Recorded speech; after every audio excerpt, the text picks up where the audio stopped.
안녕하세요. 동서 닥터스 진행자 유영아입니다. 동서 닥터스는 어떤 대본도 없이 진행이 되어서 말이 반복되거나 중복되거나 버벅거리거나 듣기에 좀 매끄럽지 않은 진행이 자주 보일 거예요. 그래서 저희 컨셉이라고 할 건 없지만 굳이 말씀드리자면 자연스러운 대화 형식을 기본으로 하였고요. 선생님들의 기본적인 생각을 들어보는 시간이기 때문에 진행자이지만 또 환자 입장에서 또 구독자 입장에서 청취자 입장에서 그냥 내가 알고 싶었던 질문들을 진행자가 대신해서 질문을 한다 생각하시고 다소 매끄럽지 않은 진행이 반복되더라도 너그러이 이해해 주시고요. 선생님들이 또 말씀해 주시는 거에 대해서도 어떤 부분은 맞고 진행자의 질문에 맞고 또 때로는 다른 영역의 대화를 하실 수가 있어요. 그런 거에 대해서 너그럽게 이해 부탁드립니다. 식단을 이제 식단이라고 하는 게 대강이지. 네. 그 사람에 맞추는 거는 어떤 환자분들에 따라서 아니면 건강한 사람들이라도 상태나 보통 체질이라고 부르는 것에 따라서 이제 다 다르잖아요. 그래서 저는 오시는 환자분들마다 조금씩 달라요. 다르게 설명을 드리는데 대강, 그러니까 아주 네네. 기본적인 베이스를 말씀을 드리자면 채식을 70%는 유지하라고 해요. 네. 채식 중에서 탄수화물과 과일을 일단 제외한 채식들을 한 적어도 60에서 70%까지 가져가라고 하는데, 지금까지 1970년대 이전의 식단들의 내용은 대부분 다 탄수화물, 지방, 단백질에만 꽂혀 있었어요. 네. 근데 그 이후에 중국을 통해서 그리고 한국의 약초나 이런 것들이 알려지고 전 세계 항산화 푸드 네. 뭐 100대 뭐 건강 푸드 이런 식으로 해가지고 많이 정리가 되면서 항산화 물질들이 많이 나오게 돼요. 연구되게 돼요. 네. 그러다 보니까 채식에 대해서 연구를 점점 더 많이 하게 돼서 지금 또 현재에서 많은 곳들에서 그 식단을 가지고 연구할 때 아마 비타민, 미네랄을 빼는 곳이 없을 거예요. 거기다 더불어서 파이토케미컬이라든지 뭐 이런 것들에 대해서 항산화 물질들에 대해서 다 연구를 하는데, 그러다 보니까 미네랄의 함량이 얼마나 높냐 낮냐에 따라서 건강 상태가 엄청 많이 달라지는 것을 알고 난 다음부터는 이 미네랄을 섭취하는 것에 초점을 두는데, 미네랄이 물이 많은, 그러니까 설원에 있는 물이 내려오는 미네랄이나 아주 깊은 해양 심층수에 있는 미네랄을 우리가 섭취하기가 쉽지 않기 때문에 바다에 있는 해초류를 가지고 간접 섭취한다든지 땅속에 있는 미네랄을 가지고 있는 식물들을 가지고 항산화 물질까지 더해서 섭취하는 것을 저는 가장 중요하다고 봐서 그래서 채식을 많이 권유를 드리는데 채식을 권유하는 이유는 또 사실 다른 이면도 있어요. 그 이면은 채식을 말을 안 해도요 다 육식은 하거든요. 그래서 굳이 육식을 하라고 제가 얘기를 안 해도 돼요. 대신에 채식은 올바른 방법으로만 골고루만 먹게 되면 별로 문제가 없어요. 이게 100%까지 가더라도 큰 문제는 없어요. 대신에 문제가 생기는 사람도 물론 있지만 그것도 대부분 보면은 올바르게 안 해서 그래요. 채식을 올바르게 한다는 것은 골고루 먹는 거거든요. 색깔별로 뿌리채소, 줄기채소, 잎채소, 열매채소, 씨앗채소까지 다 이렇게 먹는 건데, 대부분 채식을 하는 분들도 보면 채식주의자들도요 내가 좋아하는 채식을 편식을 하지 채식을 한다고 해서 내가 그냥 맨날 오이만 먹고 이렇게 살고 있고 너무 재미없게 살아요. 그러니까 맛을 통해 가지고 내가 뇌에서 느끼는 기쁨도 굉장히 중요하고요. 이것을 가지고 에너지를 전환시키는 것도 중요하고 에너지를 전환한다는 개념이 케톤체라든지 이런 개념들을 이야기하는 거거든요. 그래서 어쨌든 채식을 일단 기본으로 하는 것을 자꾸 권유를 드리는 이유는 채식이 너무나 빠져있기 때문에 우리가 밖에 나와서 식사하는 걸 생각해 보세요. 채식을 얼마나 많이 챙겨 먹고 있는지 별로 없거든요.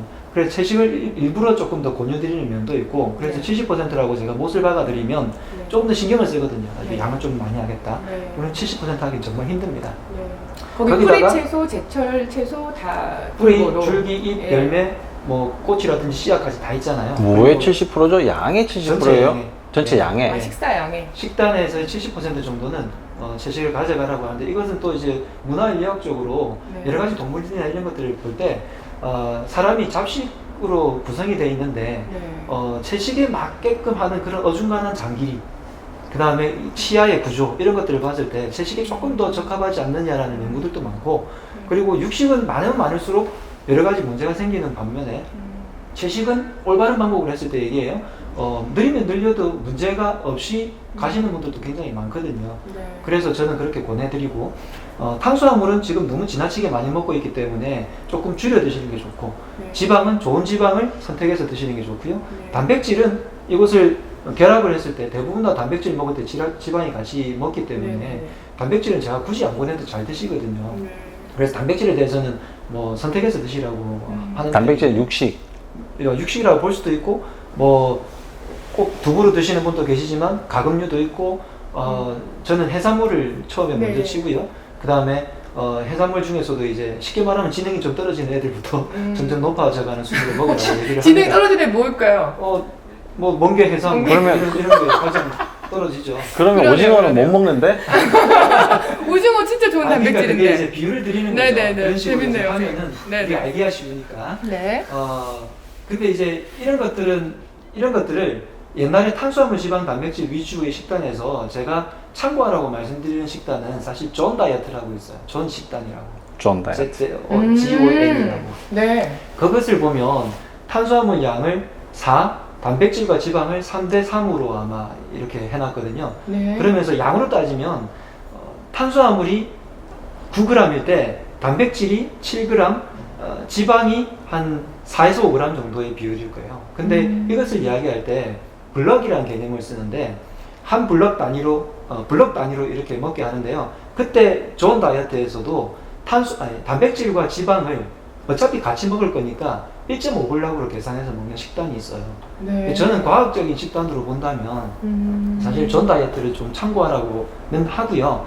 그렇지만 그것에도 보면은 나중에 이제 뭐랄까 그때 했던 식단들이 뒤에 나오는 제가 아까 말씀드린 항산화 식품들이라든지 채식이라든지 이런 것에 대해서 조금 등한시하는 것들이 많이 보여요. 그래서 그런 것들을 조금 조합을 해서 식단 구성을 하시면 어떨까 하고, 가장 핵심은 나한테 어떤 반응이 나타나는지, 내가 맞아요. 어떤 상태인지, 그리고 열이 많은 사람과 체구가 큰 사람, 작은 사람, 남자와 여자, 노인과 소아의 식단이 다 다릅니다. 네. 그리고 내가 병에 걸렸는지 건강한 사람인지에 따라 다 다르기 때문에 네. 이것을 가지고 그렇죠. 모든 사람한테 맞는 파악해보는 것이 식단은 없다. 굉장히 중요할 것 같습니다. 그렇죠. 그 비율을 좀 조정하는 것이 이제 네. 굉장히 중요한데, 저탄고지는 네.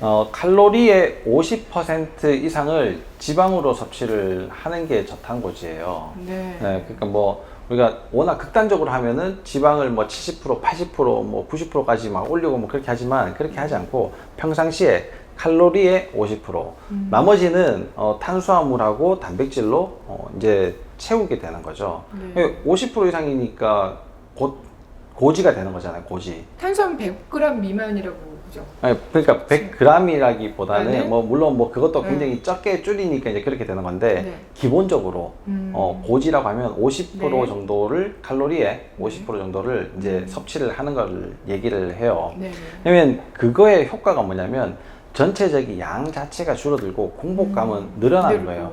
그러니까 식단을 하는 제일 첫 번째 이유는 네. 해독 작용을 하고 내 몸을 쉬게 해주려고 하는 거거든요. 예, 좋은 것들을 섭취를 하는 것도 중요하지만 그게 장에서 섭취가 안 되면 뭔 소용이 있어요. 내가 해양 심층수를 뭐 1리터를 퍼먹어도 그 안에 미네랄이 내 몸에 안 들어오면 뭔 소용이 있어요. 그러니까 장을 쉬게 해주는 것이 가장 좋다고요. 그러니까 장을 쉬게 해주는 방법은 안 먹는 거거든요. 근데 안 먹을 수 없잖아요. 먹긴 먹어야 되는데 어떻게 먹어야지 되느냐는 배고픔을 덜 느끼게. 네, 배고픔을 덜 느끼면서 오랜 시간 공복감을 유지를 해주는 것이 가장 중요하고, 내가 그 다음에 먹기니 때 먹는다 하더라도 탄수화물을 중에서도 설탕, 밀가루, 과일, 요소를 줄여라 라고 하는 거예요. 그러면 단백질의 문제에 또 이제 이게 봉착하게 되거든요. 네. 단백질 소화하기가 너무 어렵단 말이에요. 네. 그러면 단백질을 어떻게 섭취하는 게 좋은가? 소화를 이렇게 좋은 사람들은 단백질을 그냥 고기로 섭취를 하면 돼요. 두부로 그냥 먹으면 돼요. 괜찮은데 소화력이 약하신 분들은 이걸 다 쪼개놓은 아미노산 쉐이크 이런 것들이 있잖아요. 요즘에 제품으로 나오는 것들이 있으니까 네. 그런 것들을 적절하게 섭취하는 것이 좋은데, 네. 그렇게 섭취할 때도 대두 단백보다는 완두콩 단백이 훨씬 더 좋고요. 그 다음에 이게 식물성 단백보다는 유청 단백이 가지고 있는 효과들이 훨씬 더 폭발적으로 훨씬 더 좋아요. 예, 그러니까 소화 흡수력 측면에서 봐서도 우리 몸에 이용되는 효율들을 봐서도 그러면 이제 유청 단백도 어떻게 가공을 하느냐에 따라 또 달라지는 거거든요. 그러니까요. 그걸 이제 전체적인 맥락에서 이해를 하고 장의 염증을 없애주는 것이 가장 중요하다. 그래서 식단을 할 때의 가장 최고의 목표는 네. 기승전 장이에요. 네. 네, 장이 좋아지면 또 어떤 효과가 있냐면 우리 몸에서 비타민, 미네랄은 재활용 시스템을 굉장히 많이 이용을 해요. 근데 그런 재활용 시스템이 깨지게 되는 상황이 있거든요. 네. 그게 만성 염증이 있을 때 그렇게 많이 진행이 됩니다. 만성 염증은 그럼 어디에서 제일 많이 생기냐? 혈관에서 제일 많이 생기지만 혈관이 문제가 생겼을 때 잘 알지 못하고요. 네. 그런 것들이 많이 몰려있는 기관에서 문제들이 생겨요. 그러면 혈관이 많이 몰려있는 데거든요. 장, 간, 네. 폐, 콩팥, 뇌 다 안 돼요? 이런 데거든요. 네. 네. 그러니까 여기에서 문제들이 생겼을 때 가장 네. 쉽게 알아차릴 수 있는데 제일 흔하게 생기는 것이 장이란 말이에요. 네. 그러니까 장에 문제가 있다는 거는 혈관에 내가 이미 문제가 있구나, 혈관을 깨끗하게 해야 되겠구나, 혈관이 망가져 있는 거를 복구를 시켜야 되겠구나. 네. 그래서 콜레스테롤 수치가 올라가는 거예요. 네. 우리가 그걸 없애려고 뭐 약도 먹고 막 하고 있지만 그것이 중요한 것이 아니라 뭐 좋은 다이어트도 굉장히 좋고 원장님이 얘기하시는 뭐 채식 다이어트도 굉장히 좋고 그 다음에 뭐 저탄고주 좋고 현미 채식도 좋고 다 좋은데 그 중에 내 장이 편하게 쉴 수 있고 영양분을 좀 편하게 흡수될 수 있는 거. 그럼 장이 편하게 해주고 장을 편하게 해주고 흡수를 잘해주려고 회복을 시켜준다는 식단은 아까 말씀하신 유청 단백질 쉐이크 이런 게 많이 도움 될까요? 훨씬 많이 도움이 되죠. 네. 그것도 네. 장에 이미 문제들이 많으면 그런 네. 것들을 잘 복구를 한 다음에 하는 것이 훨씬 더 효율을 많이 올릴 수가 있겠죠. 네. 알겠습니다. 선생님이 지금 권해주고 있는 식단인 거죠? 지금 말씀 주신 게? 그렇죠. 전 네. 뭐 이게 술자리도 많고 네. 뭐 술자리 가면 항상 또 고기 먹잖아요. 네. 뭐 그런 일들이 너무 많으니까 평상시에는 뭐 이게 금식을 하거나 아니면 뭐 쉐이크식을 하거나 주로 이렇게 이제 유지를 하게 되는 거죠. 왜냐하면 제가 박용환 원장님처럼 뭐 축구를 한다거나 뭐 아니면 계단에서 폴짝 뛴다거나 이런 거는 사실 제가 박 교수님 잘 안 운동선수세요. 하니까. 네, 운동 선수잖아요, 진짜. 뭐 유튜브 체조하는 유튜브 네네. 그런 것도 찍으시고 하니까 네, 그러니까요. 운동량이 상당히 많으신데 그렇지 네. 않으니까 이제 먹는 걸로 네. 조정을 많이 하는 거죠. 이제 그러면은 장이 쉬게 하는데 제일 좋은 건 단식 그리고 공복 시간이 길게 하는 거잖아요. 그러면 어떤 분은 아침을 먹어라. 어떤 사람은 아침 뭐 먹지 않고 공부 시간만 길게 하면 좋다. 12시간 이상, 최소한 12시간 이상, 최고 좋은 거는 16시간 이상 공복을 해라. 그래야 미토콘드리아가 살아나고 내 몸이 살 수 있고 이런 설명을 많이 하잖아요. 두 분 선생님들은 어떻게 생각하세요? 아침 먹어라, 안 먹어라. 그냥 공복 시간이 중요하다. 어떻게, 박원 선생님부터 하실까요? 동서 닥터스는 네이버 카페 기능의학 플러스에서 주최하는 것입니다. 네이버 카페 기능의학 플러스에 오셔서 선생님들께 질문을 직접 하셔도 좋고요. 유튜브 댓글로 질문을 하셔도 좋고요. 또 나의 신분을 노출하고 싶지 않다 그러면 저에게 네이버 카페에 오셔서 쪽지로 질문을 해주시면 질의응답 시간을 따로 가져서 유튜브 영상을 찍어서 알려드리는 시간을 또 마련하고 있어요. 이 기능을 잘 활용하셔서 나의 아픈 부분을 한의와 또 일반 병원에서 어떻게 다루는지 잘 알아나갈 수 있는 방안으로도 쓰시면 참 좋을 것 같습니다. 그러면 저희는 더 좋은 의학 정보 가지고 또 다음 시간에 만날게요. 감사합니다.